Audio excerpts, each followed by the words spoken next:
Hello students. मैं रोहित रंजन। मेरे YouTube channel में आप सभी का हार्दिक अभिनंदन है, स्वागत है। आज मैं क्लास 8 के साइंस का चैप्टर नंबर सेकेंड को मैं कवर करने वाला हूं और इस सेकेंड चैप्टर का नाम है धातु एवं अधातु, मेटल्स एंड नॉन मेटल्स। ये जो चैप्टर है धातु एंड अधातु बहुत ही इम्पोर्टेंट चैप्टर है, महत्वपूर्ण चैप्टर है, ठीक है, साइंस का। अगर बात करें कि ये जो क्लास 8, ये जो चैप्टर है वो क्लास 8 का है, तो इसका जो फ़ायदा किसको होने वाला है, स्पेशली तो क्लास 8 के बच्चों को तो फ़ायदा होगा ही। इसके अलावा मेरा मकसद है एनसीईआरटी के जो एनसीईआरटी का जो बुक होता है उसका कवर करवाना। तो ये फ़ायदा आपको क्लास 8 के बच्चों के लिए तो डायरेक्टली तो फ़ायदा होगा। दूसरा फ़ायदा यहाँ पर जो कम्पिटिटिव एग्ज़ाम का तैयारी करने वाले कैंडिडेट हैं, जो एनसीईआरटी के मटेरियल्स को, उसके महत्व को समझते हैं, वे कैंडिडेट या तो नया नया कंपटीशन में ज्वाइन लिए हैं और वो अपना तैयारी करना चाहते हैं, वो मेरे साथ बिल्कुल जुड़ सकते हैं और अपने ज्ञान को वृद्धि कर सकते हैं, ज्ञान को आप बढ़ा सकते हैं। निश्चित तौर पर जो कैंडिडेट अगर स्टार्ट से ही एनसीईआरटी के बुक को फॉलो करना स्टार्ट करेंगे तो उसका जो नॉलेज बढ़ेगा वो बहुत ही अच्छे ढंग से, और उसका जो ज्ञान रहेगा वो अच्छा रहेगा, और ज़्यादा वो सीखेंगे। क्वेश्चन एनसीईआरटी से सारा कवर हो जाएगा। जो कंपटीशन में जो पूछा जाता है वो सारा एनसीईआरटी से ही रहता है। तो मेरा मकसद है, दो उद्देश्य है इसका। एक क्लास 8 के बच्चों को लाभ पहुंचाना, इसके पीछे जो यहाँ पर क्लास 6 है, क्लास 7 है, वो क्लास के बच्चे भी इसको देख सकते हैं।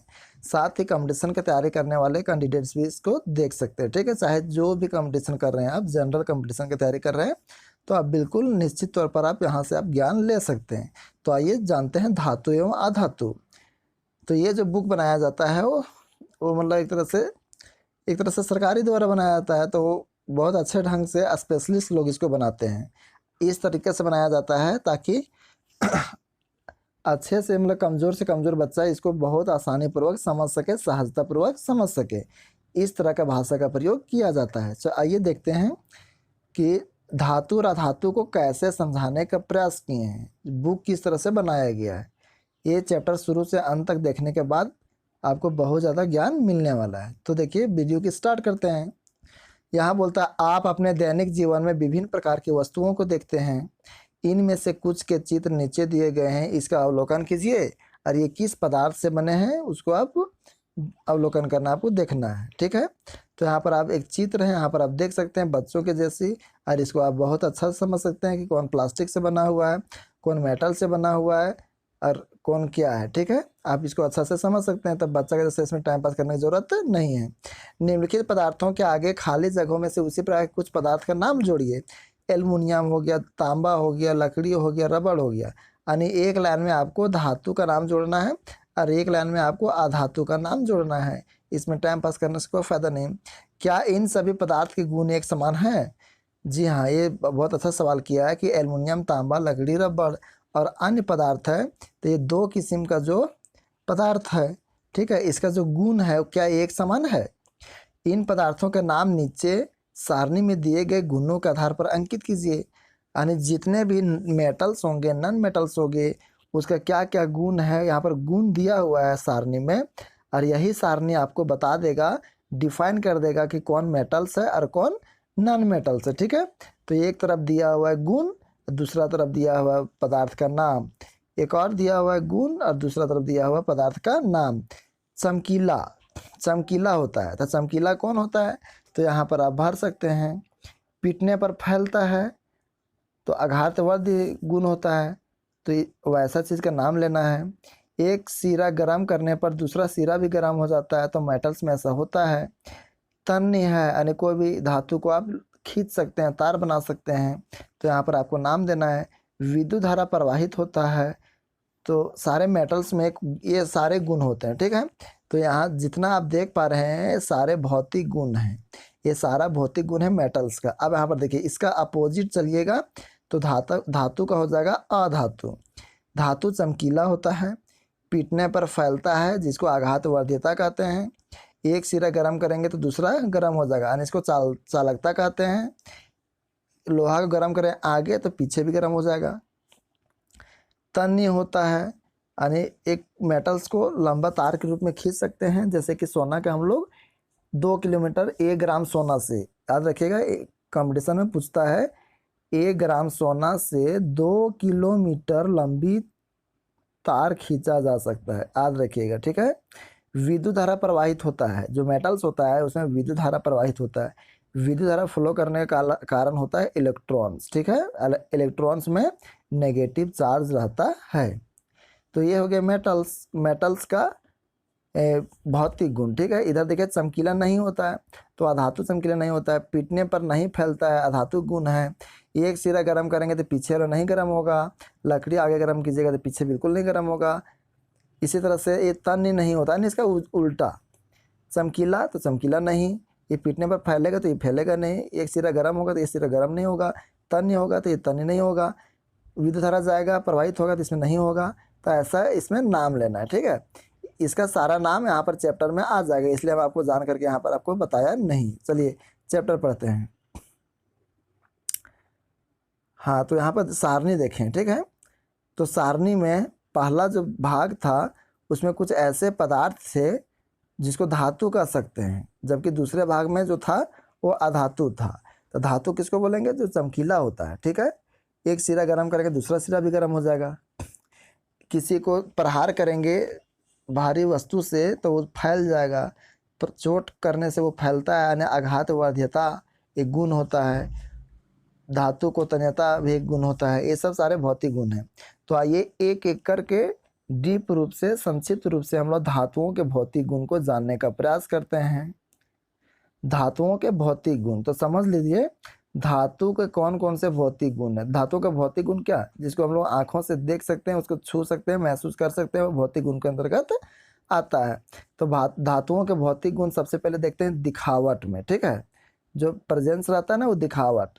तो इसमें क्या होता है कि धातुएं सामान्यतः भूरे रंग के होते हैं। धातुएं कैसे होते हैं, याद रखिएगा, धातुएं भूरे रंग के होते हैं, किंतु सोना पीला रंग का पीला रंग का है। सोना कैसा होता है? सोना पीला रंग का होता है, ठीक है। ध्यान देते जाइएगा, धातु जो होता है वो भूरा रंग का होता है, लेकिन सोना पीला रंग का होता है। तांबा भी कुछ लाल के जैसा होता है। ये 3 चीज़ याद रखिएगा, तांबा लाल टाइप के और सोना पीला टाइप के। धातु जो पराया होता है वो क्या रहता है? भूरा कलर का होता है।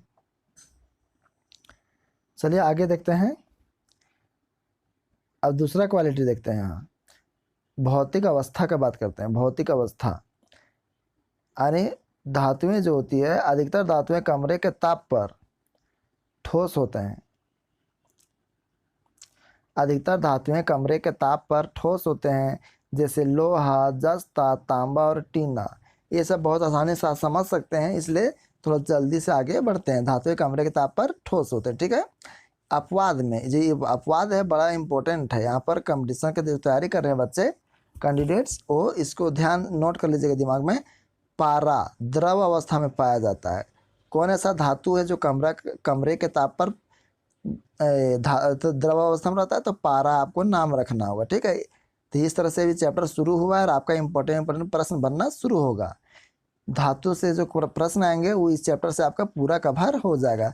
तो पारा क्या आप समझें कि कमरे के ताप पर द्रव अवस्था में रहता है। आगे देखते हैं। सोडियम और पोटेशियम मुलायम होते हैं, जो आसानी से चाकू से काटा जा सकता है। ये दोनों अपवाद जो है से बहुत इंपॉर्टेंट है। सोडियम और पोटेशियम बहुत अभिक्रियाशील धातु है। अगर सोडियम को केरोसिन के तेल में डुबा के रखा जाता है, अगर केरोसिन के तेल में नहीं डुबा के रखा जाएगा, अगर गलती से हवा के संपर्क में आएगा तो बहुत तेज़ी से वो प्रतिक्रिया करता है, रिएक्शन करता है और वो आग पकड़ लेता है, जल जाता है, ठीक है। तो पोटेशियम सोडियम दो ऐसा धातु है जिसको हम लोग चाकू से काट सकते हैं। बोलेगा कि कौन ऐसा धातु जिसको चाकू से काट सकता है, तो ऑप्शन में अधिकतर सोडियम आता है, लेकिन आपको पोटेशियम भी याद रखना है। तो ये हो गया आपका भौतिक अवस्था के अंतर्गत। चलिए आगे बात करते हैं भौतिक अवस्था के अंतर्गत। तीसरा टॉपिक चमक। चमक यानी जो धातुएं होती है वो धातुओं में सामान्यतः चमक होता है। धातुओं में चमक होती है, इसे धातुई चमक कहते हैं। ये तीसरा हो गया भौतिक चमक। अब भौतिक गुण का बात करें, चमक भी भौतिक गुण है। आगे बात करते हैं आघातवर्धीनता, ठीक है। आघातवर्धीनता इसमें क्या होता है कि धातुएं आघातवर्धीय होती है, अर्थात इन्हें ठोकने पीटने पर बिना टूटे ये पतली चादरों या पात्रों में परिवर्तित हो जाता है। जैसे आप समझ सकते हैं कि आपका जो घर में जो लोहा का दरवाज़ा रहता है या तो लोहा का कोई भी चीज़ मतलब चौड़ा टाइप का बनाया रहता है, रोटी पकाने वाला जो जिसको बोलते हैं हम लोग ताई, या तो इसके अलावा बहुत सारा ऐसा चीज़ है जो कि मेटल से उसका आकार चौड़ा करके बनाया जाता है। तो ये किस गुण के वजह से बनाया जाता है? तो ये आघातवर्धीनता गुण के वजह से बनाया जाता है। उसको प्रहार करेंगे तो वो चौड़ा होगा, फैलेगा, ठीक है। बिना टूटे वो चौड़ा हो जाता है। जैसे सोना में भी आघातवर्धीय गुण होता है। चांदी और तांबा, इसको भी ठोकेंगे अगर जोर से प्रहार करेंगे तो ये चपटा होता जाएगा, फैलेगा और टूटेगा भी नहीं, ठीक है। तो यहाँ पर आप देख सकते हैं एक चीज़ और यहाँ पर आप इसको नोट कीजिएगा। जैसे ये कभी कभी आप होटल में जाते होंगे तो मिठाई जो मिलता है महंगा वाला मिठाई, उसके ऊपर चमकीला कुछ लगता है, चमकीला टाइप के वहाँ पर डाला रहता है ऊपर में। ऐसा क्यों रहता है? तो वो एल्युमिनियम का पतला सा चादर रहता है। वो क्या करता है, मिठाई को वो ढक के रखता है और वो हवा से विकृत नहीं होने देता। तो ऊपर वाला जो भाग रहता है वो एल्युमिनियम का पतला पतला चादर होता है। इतना पतला कैसे बन गया? तो यही गुण के वजह से बन गया, ठीक है। तो आप आशा करेंगे कि आप समझ रहे होंगे। अगला गुण बात करेंगे भौतिक गुण के अंतर्गत तन्यता को बात करेंगे, ठीक है। तन्यता क्या होता है? धातुओं के अंदर एक गुण होता है तन्यता का। तो धातुएं लचीली होती है और इसी कारण से धातुओं को पतले तारों में खींचा जा सकता है। जैसे चांदी, तांबा, सोना बहुत अधिक लचीली धातुएं हैं। ये सब का याद रखिएगा। तन्यता, चांदी, तांबा और सोना। अभी हम बताए थे 1 ग्राम सोना से 2 किलोमीटर लंबी तार खींचा जा सकता है, ठीक है। चलिए आगे बढ़ते हैं। 6 नंबर को जो गुण होता है वो है ध्वन्यात्मकता। ध्वन्यात्मकता यानी जो ध्वनि है ना, जैसे कि कोई लोहा होता है, कोई मेटल्स होता है, जैसे स्टील है, ठीक है। उसको हम लोग कोई कठोर चीज़ से प्रहार करेंगे उस पर तो उससे आवाज़ निकलेगा। जैसे घर में हम लोग खाना खाने वाला जो बर्तन रहता है वो आवाज़ क्यों करता है? तो धातु के इसी गुण के वजह से। धातुएं ध्वन्यात्मक होती है। इन्हें किसी चीज़ से चोट मारने या बजाने पर यह मधुर गूंज उससे उत्पन्न होता है। स्कूल में विद्युत घंटी होता है या तो लोहा से ठोकने वाला घंटी होता है। तो उसको क्यों लगाया जाता है? क्योंकि इसमें ध्वन्यात्मक गुण होता है। इसमें हम इसको जोर से प्रहार करेंगे तो ये बहुत दूर तक इसका आवाज़ जाता है। तो ये सारे क्या है? इनका भौतिक गुण है। किस चीज़ का भौतिक गुण है? तो धातुओं का भौतिक गुण है। अब इसके अलावा आगे देखिए, धातुएं ये ना चोट करने पर आवाज़ उत्पन्न करती है। विद्यालय में वही बता दिया कि बजने वाला जो विद्युत घंटी होता है सो या तो उस पर ठोकने वाला जो घंटी हो गया जो लोहा से या तो हथौड़ा से प्रहार किया जाता है, जोर से बजता है, ठीक है। तो ये पीतल का घंटी है। 7 नंबर का जो क्वालिटी होता है, भौतिक गुण होता है, वो है ऊष्मा की चालकता। दोस्तों, ऊष्मा की चालकता, धातुएं ऊष्मा की अच्छी सुचालक होती है। इसको क्या है यहाँ पर समझिए। अगर कोई मेटल्स है, वही बोल रहा था कि आगे उसको गर्म कीजिएगा तो इसका चालकता पीछे की ओर आ जाएगा, यानी वो पीछे भी गर्म यहाँ पर हो सकता है। धातुएं ऊष्मा की अच्छी सुचालक होती है और इसी गुण के कारण इसका उपयोग खाना बनाने के बर्तन में तापन तत्व आदि के रूप में किया जाता है। अगर दूध गर्म कर रहे हैं बर्तन में तो एक जगह पर गर्म करेंगे तो पूरा बर्तन गर्म हो जाता है, ठीक है। जहाँ पर आग लग रहा है वहाँ पर गर्म होना चाहिए, लेकिन वो पूरा बर्तन गर्म हो जाता है और इसी की वजह से खाना बनता है, ठीक है। तो 7वां नंबर का गुण था। 8वां नंबर का गुण देखते हैं, विद्युत का सुचालकता। जो धातुएं होती है वो विद्युत का सुचालक होता है। विद्युत का सुचालक होता है। तो धातुएं विद्युत की अच्छी चालक होती है। यही कारण है कि बिजली की तारें तांबे जैसे धातुओं से बनाई जाती है और कुछ धातु दूसरे धातुओं की तुलना में विद्युत को बहुत आसानी से प्रवाहित करने देती है। जैसे चांदी विद्युत का सबसे अच्छा चालक है, ठीक है। याद रखिएगा, सबसे इम्पोर्टेंट प्रश्न है। चांदी विद्युत का सबसे अच्छा चालक है। अगर कंपटीशन में आता है, बहुत बार प्रश्न आता है कि विद्युत का सबसे अच्छा चालक कौन है, तो चांदी। अब आगे बात करते हैं। चांदी का जो गुण है वो अन्य धातुओं की अपेक्षा आसानी से प्रवाहित करती है। करंट को फ्लो करता है, करंट को बहुत आसानी से आगे बढ़ने के लिए देता है। यह विद्युत का सबसे अच्छा चालक है। याद रखिएगा, विद्युत का सबसे अच्छा चालक कौन सा धातु है? चांदी। उसके बाद तांबा, चांदी, एल्युमिनियम और सोना सभी धातु में विद्युत का सुचालक होता है। महंगा होने की वजह से हम लोग विद्युत तारों में चांदी और सोना का प्रयोग नहीं करते हैं, तांबा और एल्युमिनियम का प्रयोग करते हैं। लेकिन सबसे अच्छा चांदी जो होता है वो सुचालक होता है करंट का, ठीक है, विद्युत का। इन सब में चांदी सबसे अच्छा चालक है। सोना और चांदी विद्युत के अच्छे चालक होने के साथ, सोना और चांदी विद्युत के सबसे अच्छे चालक होने के साथ ही ऊष्मा के भी अच्छे चालक हैं। सोना और चांदी में करंट भी फ्लो होता है और ऊष्मा भी फ्लो होता है। इसी कारण चांदी और सोना के तारों में विद्युत शक्ति का ह्रास अधिक होता है, यानी विद्युत शक्ति का ह्रास अधिक होता है, क्योंकि यानी विद्युत इसमें ज़्यादा खपत होता है। क्यों? क्योंकि ये बहुत आसानी से इसमें करंट ज़्यादा आता है। आप ऐसे भी समझ सकते हैं, अगर आप नेट चलाते हैं, अगर आप जियो का नेट चला रहे हैं या तो फिर एयरटेल का चला रहे हैं, तो एयरटेल का बहुत फास्ट चलता है और जियो का थोड़ा स्लो चलता है। तो एयरटेल में क्या होता है कि उसमें आपका जो जीबी या डाटा रहेगा वो जल्दी ख़त्म होता है। तो उसी प्रकार से यहाँ पर है, बहुत फास्ट करंट उसमें फ्लो करता है, तो इसकी वजह से विद्युत शक्ति उसमें ज़्यादा नष्ट होता है या तो ख़त्म होता है। इसके अतिरिक्त सोना चांदी महंगा भी होता है। ऐसे ही एल्युमिनियम सबसे सस्ता और हल्का होता है, किंतु इसमें लचीलापन कम होने के कारण इसे बार बार मोड़ने पर यह टूट जाता है। लचीलापन का फ्लेक्सिबिलिटी इसमें थोड़ा कम होता है, इसके वजह से ये ज़्यादा मोड़ेंगे तो ये टूट जाएगा। लेकिन सस्ता है ना, इसके वजह से हम लोग विद्युत में इसको तार के रूप में इसका प्रयोग करते हैं। सोना चांदी ज़्यादा महंगा होता है, इसके वजह से इसको कम यूज़ करते हैं। अरे एल्युमिनियम तांबा का विद्युत तार बनाने के लिए इसका उपयोग ज़्यादा करते हैं दोस्तों। तो ये रहा दोस्तों धातुओं का भौतिक गुण। अब देखते हैं अधातु के बारे में बात करते हैं। अधातु का भौतिक गुण क्या होता है? तो उसी का अपोजिट थोड़ा होता है अधातु, ठीक है। तो धातुओं का भौतिक गुण, तो सबसे पहले देखेंगे निष्प्रभता या तो गैर चमकदार, यानी ये डल रहता है, ज़्यादा ही चमकता नहीं है, ठीक है। वो चमकदार होता है, अधातुएं चमकती नहीं है।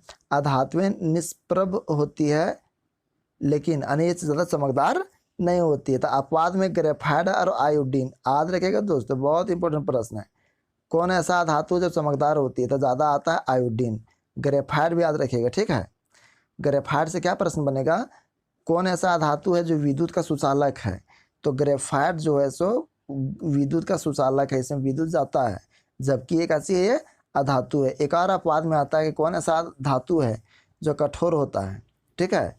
सबसे अधिक कठोर होता है हीरा। और हीरा किसका अपरूप है?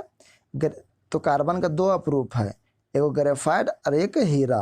कार्बन का 2 अपरूप। धरती पर का सबसे कठोरतम चीज़ है हीरा, और ग्रेफाइट जो होता है वो विद्युत का चालक होता है, लेकिन अधातु है। ग्रेफाइट का प्रयोग मंदक के रूप में, मतलब बड़े बड़े उद्योगों में प्रयोग किया जाता है। ग्रेफाइट के साथ में ड्यूटेरियम ऑक्साइड का मंदक के रूप में प्रयोग किया जाता है, ठीक है, भारी जल का। आगे देखते हैं, ये चमकदार के बारे में समझ गए। अपोजिट में देखेंगे, अपवाद में देखेंगे आयोडीन और ग्रेफाइट ऐसा चीज़ है जो कि चमकदार होता है, ठीक है। आगे बात करते हैं भंगुरता यानी टूटने योग। भंगुर किसको बोलेंगे? जिसको ज़्यादा मरोड़ेंगे तो वो टूट जाएगा, ठीक है। तो भंगुरता यानी टूटने योग्य। चोट मारने पर धातुएं चूर्ण में टूट जाती है, इसको ये भंगुर हो जाती है। अपवाद में कह सकते हैं हीरा एकमात्र ऐसा धातु है जो अत्यंत कठोर होता है। वास्तव में पृथ्वी पर पाया जाने वाले सभी धातुओं में से सबसे कठोर धातु प्राकृतिक तत्वों में से, प्राकृतिक रूप से पाया जाने वाला, धरती पर प्राकृतिक रूप से पाया जाने वाले सभी तत्वों में से हीरा सबसे ज़्यादा कठोर होता है। इसको भंगुर नहीं कर सकते दोस्तों। अगर हम ईंट को या तो पत्थर को या तो लकड़ी को हम हथौड़ा से प्रहार करेंगे ना, तो यहाँ आगे ये टूट जाएगा, ठीक है। लेकिन हीरा इतना हार्ड होता है कि इसको आप चोट कीजिएगा लेकिन ये भंगुर नहीं होगा, टूटेगा नहीं। अब तीसरा गुण होता है धातु का, वो है ध्वन्यात्मकता, अध्वन्यात्मकता। धातुएं मतलब ध्वनिक होती है, ध्वनिक यानी ध्वनि उत्पन्न करता है, लेकिन ये अध्वनिक होती है। अध्वन्यात्मकता इसमें गुण होता है। आधातु में अध्वन्यात्मकता होती है क्योंकि इसे पीटने पर गूंजने वाली ध्वनि उत्पन्न नहीं होती है। अधातु को पीटेंगे तो इससे गूंजने वाला आवाज़ होता है वो उत्पन्न नहीं होगा। चौथा गुण होता है विद्युत का कुचालक, इंसुलेटर होता है। यानी जैसे सपोज मान लीजिए कोई भी आप धातु ले लीजिए, रबड़ ले लीजिए, लकड़ी ले लीजिए, प्लास्टिक ले लीजिए, उसमें विद्युत आप फ्लो कराने का प्रयास कीजिएगा लेकिन उसमें विद्युत का फ्लो नहीं होगा। लेकिन जो आपका अपवाद वाला जो बात आता है ना दोस्तों, आपका कंपटीशन की दृष्टि से मोस्ट इम्पोर्टेंट प्रश्न है, ठीक है। ये सारे प्रश्न यहाँ पर पूछा जाता है। मैं आपको बता दे रहा हूँ कि कौन सा प्रश्न कंपटीशन में डायरेक्ट पूछता है, इसलिए आप उसको नोट भी कर लीजिएगा। ग्रेफाइट एकमात्र ऐसा धातु है जो विद्युत धारा को प्रवाहित करता है। अभी आपको ऊपर में हम बता चुके थे। चलिए आगे बढ़ते हैं। अगला देखते हैं ऊष्मा के कुचालकता। अधातु जो होते हैं वो ऊष्मा का कुचालक होता है। आगे गर्म करेंगे तो पीछे गर्म नहीं होगा।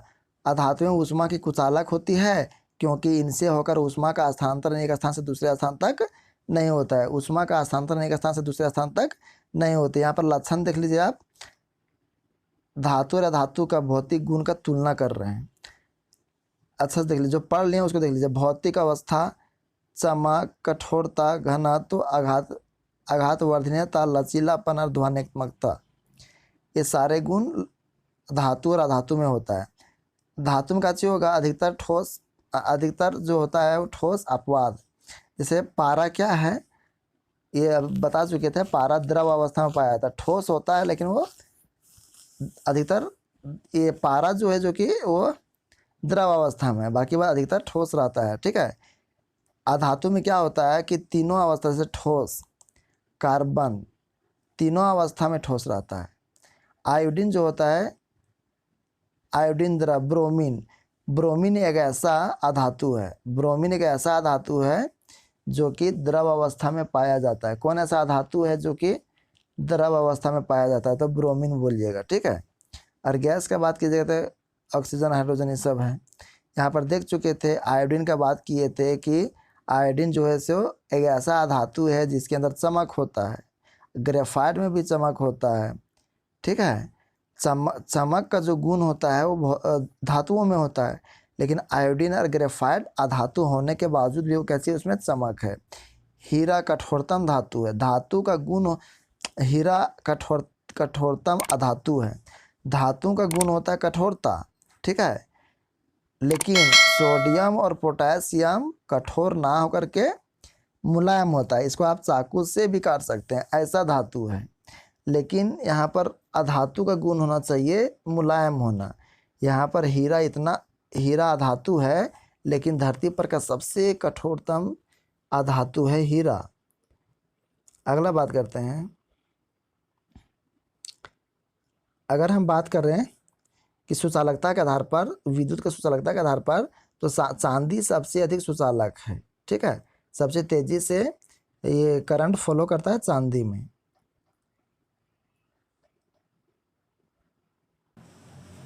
तो दोस्तों अभी हम लोग देखें धातु अधातु का भौतिक गुण के बारे में देखें।